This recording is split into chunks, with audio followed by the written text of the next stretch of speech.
Dobar dan, danas ću nastaviti sa Banjskom poveljom. Hlap, staro domaće srpsko ime, od halapiti, hlapiti, biti proždrljiv. Borislav, borben, boriti se. Njego je ime nježnosti, jedno u nizu imena nježnosti. Bjelčin, dijete koje ima žučkasto bijelu kosu. Rade, neka je radostan. Hlapac, sličnoga značenja je kao hlap, samo što ima nastavak ac. Isto halapljiva, proždrljiva osoba, izvornog značenja. Neko ko u suštini kada se rodi brzo jede. Bogde, ime posvećeno, odnosno ime koje služi kao zahvalno ime Bogu i jedno u nizu je koje je davano uoči ili na sam dan Božića, to jeste rođenja, na Božić. Pribojem, čovjek, odnosno dijete koje je pribijeno uz majku. Velimir, priča, to je veliki veseli mir, je izvorno značenje, još uvijek je živuće ime Velimir. Bolko, biti bolji, veći. Ševel, od staroga korijena šev, ševrljati, lutati.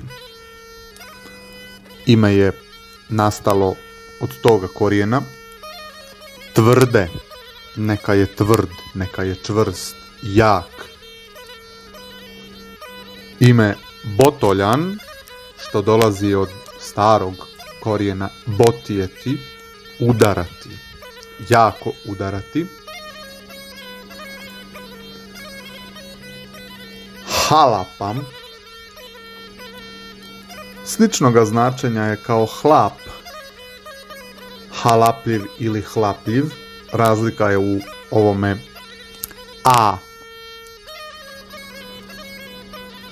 Bratejin, jedno od imena bratoljublja, odnosno imena koje su posvećena bratoljublju. Kostadin, još uvijek živuće ime. Dobromir, ime dobrote. Boljeslav, neka bolje slavi. Pribac, pribiti se uz majku svoju. Ovo ime je nosio otac kneza Lazara. Voisil, ovo je jedno od vojničkih imena.